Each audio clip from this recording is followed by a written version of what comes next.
शराब घोटाला।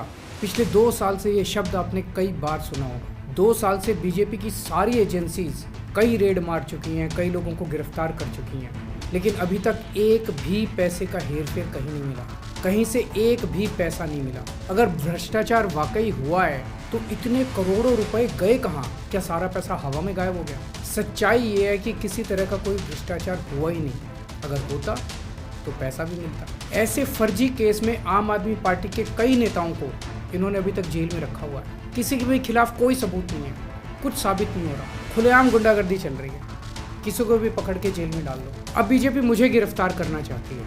मेरी सबसे बड़ी संपत्ति, मेरी सबसे बड़ी ताकत मेरी ईमानदारी है। झूठे आरोप लगा के, फर्जी सम्मन भेज के ये मुझे बदनाम करना चाहते हैं, मेरी ईमानदारी पे चोट करना चाहते हैं। इन्होंने मुझे सम्मन भेजे हैं। मेरे वकीलों ने मुझे बताया कि ये सम्मन गैर कानूनी है। क्यों गैर कानूनी है? ये मैंने इनको विस्तार से लिख के भेजा है।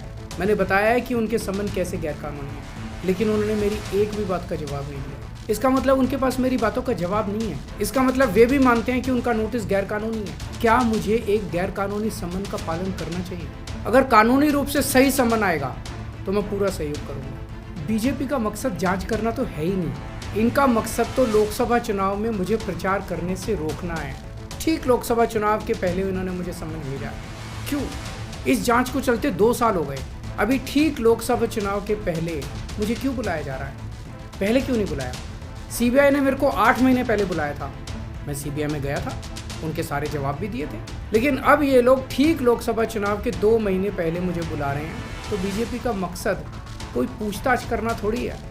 इनका मकसद है पूछताछ के बहाने केजरीवाल को बुला लो और उसे गिरफ्तार कर लो, ताकि मैं लोकसभा चुनाव में प्रचार न कर पाऊँ। आज बीजेपी भ्रष्टाचारियों को नहीं पकड़ रही, बल्कि खुलेआम ईडी और सीबीआई का इस्तेमाल करके दूसरी पार्टियों के नेताओं को तोड़ के बीजेपी में शामिल करवाने का काम किया जा रहा है। एक नहीं, 2 नहीं, कितने उदाहरण हैं जहाँ किसी पार्टी के नेता के खिलाफ ईडी सीबीआई के मामले चल रहे थे या उन पर गंभीर आरोप लगे हुए थे।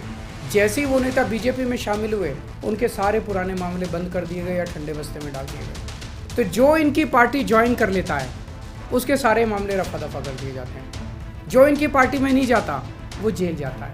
आज मनीष सिसोदिया, संजय सिंह और विजय नायर इसलिए जेल में नहीं है कि उन्होंने भ्रष्टाचार किया है।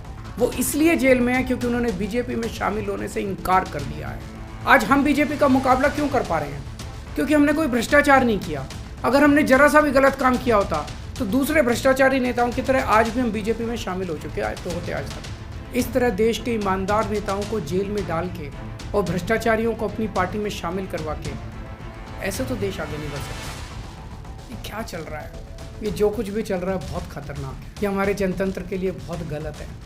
इसे रोकना होगा। मैं हमेशा देश के लिए लड़ा हूँ। मेरा तन मन धन देश के लिए, मेरी एक एक सांस देश के लिए, मेरी खून की एक एक बूंद देश के लिए, मेरे शरीर का एक एक कतरा देश के लिए समर्पित है। हमें मिलके देश को बचाना है। मैं पूरी जी जान से इनके खिलाफ लड़ रहा हूँ। आपका साथ चाहिए।